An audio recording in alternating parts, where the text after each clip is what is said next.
Tigger and Eeyore. It is difficult to imagine two characters so different as Tigger and Eeyore from Winnie the Pooh. Tigger is, well, Tigger. He's enthusiastically exuberant and bouncy. For bouncing is what Tiggers do best, after all. And then there's Eeyore. Eeyore is Eeyore. He is a gloomy Gus and a negative Ned wrapped up in a wet blanket of permanent pessimism. That is Eeyore. Every single syllable that he utters is just dragged out in dread of every moment. And Eeyore knows that everything is bad and it's going to get worse. That's just the way life is to Eeyore. Of the two, Tigger and Eeyore, Christians should strive to their best to be more like Tigger instead of Eeyore. Yet too often we come across as Eeyore. I'm a Christian, I have to go to church, you want to come with me? And then we wonder why. They don't say, yeah, can I have 2 helpings of that? No.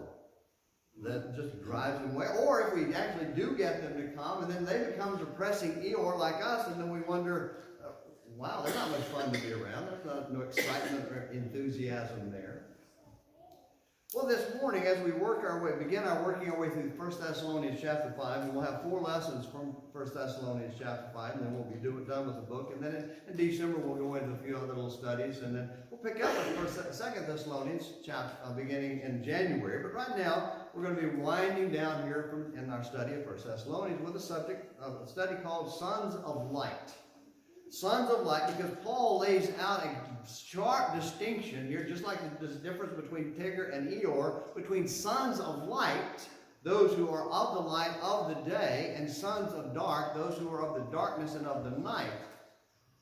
The believer is a son of light, a child of the light, as opposed to a child of dark. And the contrast between those two is just as sharp as the difference between Tigger and Eeyore. And so that's why I use that as our introduction this morning. Each of these lessons as we work through there will show the distinctive characteristics of those who follow Christ, in sharp contrast to those who live in the darkness, who are sons of darkness. And the believer's life is going to be very different, should be very different from the unbeliever who lives in the darkness of life, blind to reality, and not aware of or remotely prepared for the coming of Christ. Because that's what he talks about here at the beginning of chapter 5 here as we start our study this morning. So what we want to look at is sons of light live. And this first lesson will be sons of light live. And each other one will have a different sort of title to it. But we're going to see how we live. We live expectantly. We expect something, we're looking forward to and anticipating something coming. We live soberly, and then we live encouragingly. Those are the 3 things we're going to pull out of these first 11 verses this morning. Let's begin by looking at living expectantly. What does that mean? Well, don't want to read the entire section, but let's read verses 1 through 3 here, and just to kind of get an idea of why we use the word expectantly. Now, as to the times and epochs, brethren, you have no need of anything to be written to you. For you yourselves know full well that the day of the Lord will come just like a thief in the night, while they are saying peace and safety. Then destruction will come upon them suddenly, like labor pains upon a woman with child, and they will not escape. Let's go down to verse 5. But you, brethren, are not in darkness, that the day would overtake you like a thief. For you are all sons of light and sons of day. You are not of night nor of darkness. If you recall, a few weeks ago we talked about in chapter 4 the idea of a transcendent walk raised to glory, where he talked about there was concern and worry about Christians who had died. And they were anticipating, expecting the coming of Christ at any moment. Paul had told them Christ was going to return, and so they were anticipating it, and they were looking forward to it, and thinking that it was going to be any moment. And now, all of a sudden, here, just within a short time of them becoming Christians, some had died in Christ. They had died and had been buried, and they were afraid that those brethren would not participate in or share in that resurrection or that return. And they didn't fully understand it, and so they were worried about that. But the point is that they were expecting Christ to return again. Let me just ask you this. How many of us live every day anticipating Christ coming back today?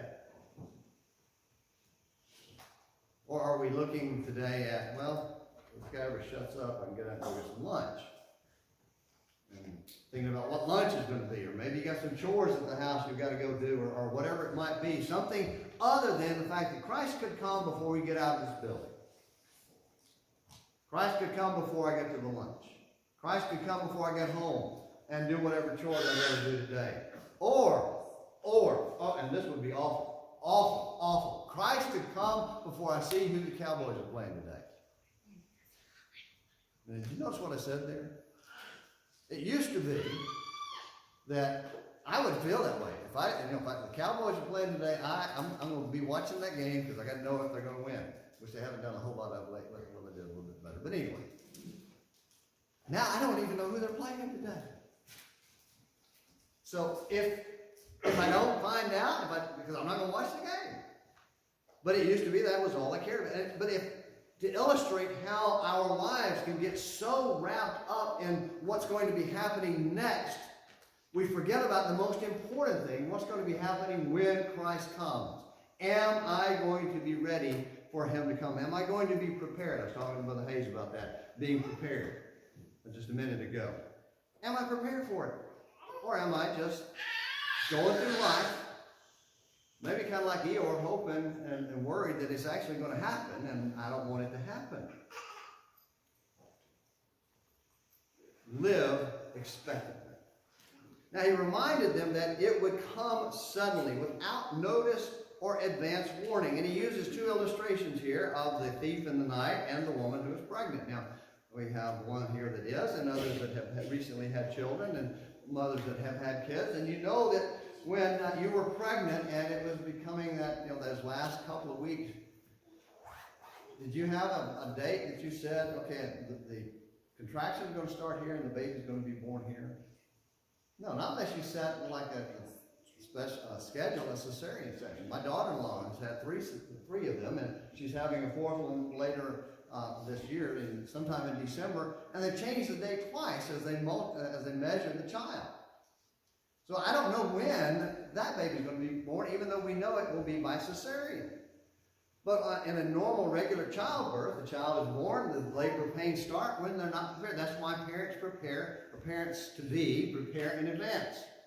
They get a bag ready, they get some things ready, and they make plans. All right, when they have other children, all right, when it starts, we're going to call grandma, wake her up. We don't care if it's 2 o'clock in the morning, we're calling grandma to wake up and get the little one, or meet us at the hospital, or whatever it may be. You prepare in advance because you don't know when it's going to happen. You just can't plan those things. And the second thing is that it is so they live they live in a way that is not caught by surprise, so that when it happens, you're ready for it. Same thing with the thief in the night. We don't know when a thief is going to come, and we don't know if the thief will ever come, but regardless, we prepare in advance. Put locks on the doors. We close and lock the windows. Maybe you have a ring on your front door. That's a ring camera that tells you who's at your front door that you can track with your phone wherever you may be. The opportunities to be prepared for thieves coming are beyond belief for those of us who grew up in the day when you didn't even have computers, much less that kind of technology. But the idea is what people do is they prepare in advance. They get ready. Because we don't know. They don't send us a notice. Say, by the way, I'm going to be at your house at 2 o'clock on Tuesday morning, so can you be sure to be sound asleep, please, while I break into your house. They just don't do that. In the same way, the sons of light should be preparing for the inevitable before it happens. Because there are two things that can happen to us. One, we could die before he comes again, or the other option is he comes before we die. One or the other is going to bring us face to face with the Lord, and so we prepare in advance. We prepare before it happens. And we live as if it could be any moment. Do we live like that? That's how Son of Light lives. Now, that doesn't mean, though, that we say, well, the Lord's going to come any moment. I'm going to quit my job and go sit out in the front yard in a lawn chair, or go sit up on the roof waiting so that I can be closer to the Lord when he comes. Now, we don't do that. People have done that. Dennis talks a bit about that a little bit in this article this morning. I recommend that. It's a great article, and there'll be a conclusion next week. But it's the idea of people who would go out and just stop everything. In fact, it happens not only in our lifetime, or has happened in our lifetime, it was happening in the lifetime of Paul, because apparently some of the Thessalonians had begun to believe that, and Paul has to rebuke them in the 2nd Thessalonians and tell them to get back to work. Don't sit around and wait for people to take care of you while you're waiting for the Lord to come, but you're still prepared. You're still ready. You don't know when it's coming, so you're going to be watching and awake for when it happens. And then go to verses 6 and 7, where he talks about drunkenness. And this is the idea that comes up repeatedly now in the next few verses. Verse 6, he says, "So then let us not sleep as others do, but let us be alert." And that word alert just means, it literally means awake. Or actually, it's not asleep in Greek. And sober, which is not drunk. You're not intoxicated. Verse 7, "For those who sleep do their sleeping at night, and those who get drunk at night." And so what he's talking about here is that these are kind of people that have undisciplined lives and undisciplined minds. They're unprepared. The idea here is that the sons of night live for the night activities, to be drunk and sleep. Their spirits are dull and slow to see and respond. We, on the other hand, as Christians, are to be awake and watchful and prompt to respond to danger or an emergency, quick to perceive and act.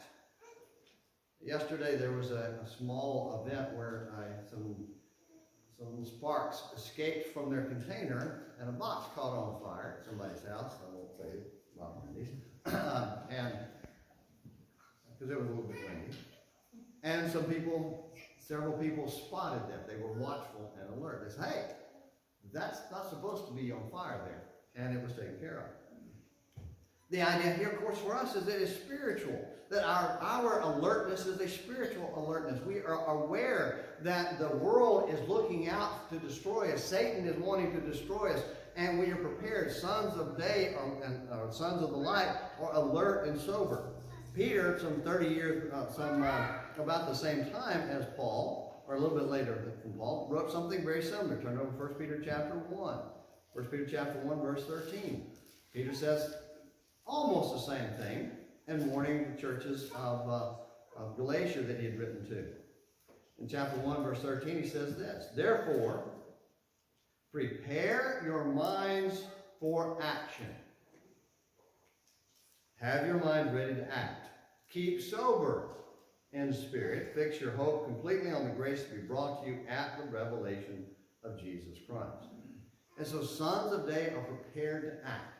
Prepared to live and live in a way that responds to the world's attack, responds to the things that it tries to use to confuse us, to delay us, to distract us and draw us away from Christ. We fight that. We are ready to not give in to that, to not surrender to that. That's the alertness that is to be of the expectant Christian. We prepare for his coming. And the way we do it is by the light of his word. His word. We fill our mind with his word. That's what we need. That's why we always offering services Sunday morning, Sunday night, and the Wednesday night studies, and the gospel meeting that we have. And we encourage people to open their Bibles and study on a daily basis, because the light that will guide your mind, that will prepare you to action, is found in the revelation of Jesus Christ, where we are told about him. Our 1 John talks a lot about Christ as a light and how he is the light of the world. And this helps us to prepare for him. And this requires us, and I'm going to kind of backtrack a little bit from what I said earlier, to combine a little bit of Eeyore with Tigger. Because Tigger can get a little out of control and be like some of these little ones, just be bouncing off the walls and out of control. And there needs to be some recognition of reality and some understanding of life itself and the things that are bringing at us. So we bring the bouncy under control. We don't squash it. We don't throw a wet blanket on it and put it out. but we rein it in just a little bit. Because we need steady, focused attention on the things of Christ instead of the things of this world. We need to be believers who come to worship for training and how to be sons of light. How to keep our focus sharp and ready, because the world will come after us. And it's coming after us right now if you don't think it is. Well, the next thing I want us to look at is live soberly. Live soberly, and that's just a word of not drunk and to not be intoxicated. And notice what he says in chapter 5, verse 8. But since we are of the day, let us be sober, having put on the breastplate of faith and love, and as a helmet the hope of salvation. So he's telling us to put on this armor so that we are ready to fight. In fact, I don't know if you noticed, I don't know if you can see in the background, I've widened it out so that the letters are shown, but we got a picture of some soldiers on guard duty. Guard duty. And they are alert and watchful. And so Paul's using this military illustration to show the fact that people who are in the Lord's army and are fighting on his behalf, they have their armor on and they're prepared for battle, prepared to be on watch. And I've got to get something off my chest. I hate cop and doctor TV shows where the minute they're off work, they hit the bar and start drinking, because you know that inevitably after about number 3 or 4 beer or drink, they're going to be called back on duty because of an emergency. And they act like they're sober. It's absurd. Unless the storyline of the show is that they're in trouble because they have alcohol problems. But most of the time they've knocked a few back and then they go save somebody's life and act like they haven't had anything to drink. It doesn't work that way. Now, it's the same for a soldier of Christ in this respect. Why would a Christian let himself get impaired by alcohol? Because we're on duty 24/7, 365. We're in the Lord's army all the time. So as people of the day, we should stay sober.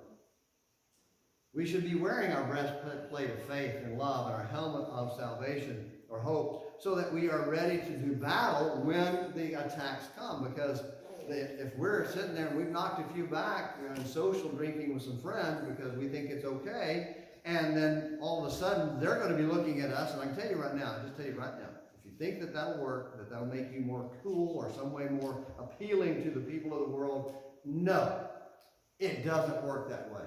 What it tells them is that you're not serious, that you're really a son of the dark, not a son of the light. And so then they really don't care what you have to say or what you really claim to believe, because now they know better. Got that off my chest today, by the way. People of the day stay sober. Faith, hope, and love are all focused on honoring God and protecting us from Satan's assault. And so to do that, we have to be sober. And so what we do is that we are on guard duty all the time. And it's interesting, later on, Paul says, put on the soldier's armor, and he describes it in much greater detail and about 10 years later in Ephesians chapter 6, verses 13 through 17. Keep your marker there, Thessalonians. Turn back a few pages. And I'm not going to read the entire description here, but I do want us to point out and notice something here about this battle. In Ephesians chapter 6, verse 10, he says this: finally, be strong in the Lord and in the strength of his might. And notice what he says: put on the full armor of God so that you will be able to stand firm against the schemes of the devil. Satan is trying to trap you. He's trying to trick you. And one of those is telling you that it's okay to knock a few back. Because our struggle is not against flesh and blood. Our fight's not against people. Our fight is against the lies that are being told them and that they're spreading on behalf of Satan to us. So it's against the rulers, against the powers, against the world forces of this darkness, against the spiritual forces of wickedness in the heavenly places. Therefore, take up the full armor of God so that you will be able to resist in the evil day, and having done everything, to stand firm. And then he goes from the beginning of verse 14, listing the various parts of the armor, expanding on what he talked about here in Thessalonians. So we are prepared. Now, of course, the key here is he's not really talking about alcohol and being drunk with alcohol. I mean, that's the illustration of a greater spiritual reality. A greater spiritual reality is that the way of thinking that guides our life is alertness and wakefulness and soberness. It is a mindset that is spiritually vigilant, sharply focused on God's things instead of being distracted by worldly things. It is knowing that we should love the world or not love the world because it brings death rather than life. 1 John 2:15-17 talks about that.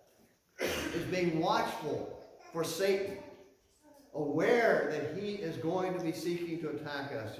Keep your marker there in Thessalonians and turn to the right in your Bible to 1 Peter again. We're going to go back to chapter 5 this time. 1 Peter chapter 5, verses 8 and 9. Chapter 5, verse 8, probably one of those passages many of you could quote just off the top of your head. But I want us to read it and see it in the full detail here. 1 Peter chapter 5, verses 8 and 9. Verse 8 says, "Be of sober spirit, be on the alert. Your adversary, the devil, prowls around like a roaring lion seeking someone to devour." And that's the part that we could probably quote, just remembering. Satan prowls around like a roaring lion seeking someone to devour. But we don't remember that first part most of the time. Be of sober spirit and be on alert. Verse 9 says, "But resist him, firm in your faith, knowing that the same experiences of suffering are being accomplished by your brethren who are in the world." And so we are at war against Satan. He is seeking to destroy us. That's why we have to be alert, awake, sober, ready to fight, ready to see when he's coming, see the attacks before they come. Be on guard. Because serving in the Lord's army is a 24/7, 365 job. It's not something we do on Sunday morning. It's something we do on Monday night when Satan tries to get us to do something we shouldn't do and not do something we shouldn't or should do. Satan tries to get us attracted to the things of this world. That's what it means to live soberly. Well, let's go to the next one. Live encouragingly. And this is where we need to get our full ticker on. Okay, the full ticker. Because we need to encourage people. We need to be excitedly exuberant about our service to God and about the fact that we have the greatest thing that anybody could have ever offered us. The greatest thing that could have ever been provided for us. Salvation in Jesus Christ. Folks, it doesn't get any better than that. I don't care if you get whatever it is that you love, that you just absolutely could not live without. Nobody could just, excuse me, did I say that out loud? Sorry. Those aren't important. Serving Christ is important. So whatever it is that just you cannot get enough of, I don't care how good it may be, it's still not as good as salvation from our sins and fellowship with God and an opportunity to be with him forever when he does come, or whether we die first or whether he comes before we die. It just doesn't get any better than that. So bring the bounce of joy to life. Let's read verses. I go back to 1 Thessalonians chapter 5. Let's read verses 9 through 11. "For God has not destined us for wrath, but for obtaining salvation through our Lord Jesus Christ." So we got two options, two ways we could go. One is son of darkness and wrath. The other is son of light and salvation. Now, which of those appeals to you? I would hope you say salvation. But if it appeals to you, then act like it. Act like this is where you want to be. Act like serving God is what means everything to you. And take that spirit and that attitude and that heart with you everywhere you go. We're talking Bible class this morning about our outreach and reaching out to people as watchmen and warning people. One of the ways we can do that is to show them that we are excited about being Christians. Why can't we not, or how can we not be excited about that? Bring on the full ticker when it comes to letting people know that you love the Lord. Be excited about it.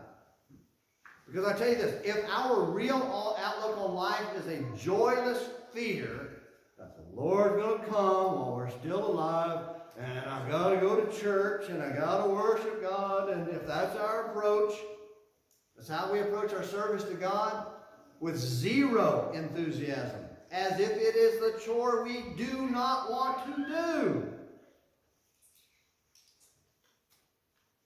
it will be obvious to everyone. Now, you may lie to yourself if that's you, but everybody else sees it. Everybody else knows it. As one writer put it this way, the best argument for Christianity is Christians. Their joy, their certainty, their completeness. But the strongest argument against Christianity is also Christians. When they are somber and joyous. When they are self-righteous and smug and complacent consecration. I go to church, that's all I need to do, I'm good. When they are narrow and repressive, you better do it my way or else. Then Christianity dies 1,000 deaths. Joy, certainty, completeness. That's how we grow a church. And that's how we grow, because we're growing ourselves. So are we growing this church and our own souls by living in the light? Looking forward to his return with anticipation, not anxiety. We get those words mixed up. Anticipation is you want it. Remember the old ketchup commercial, anticipation? You wait for the ketchup to come out. We're looking forward to it. We want that. Anxiety is we don't want it because it's not something we don't think it's going to be good. Anticipation. And if we're looking forward to his return with that anticipation and joy, it'll show too. People will know it. People will ask, man, work just blew up today.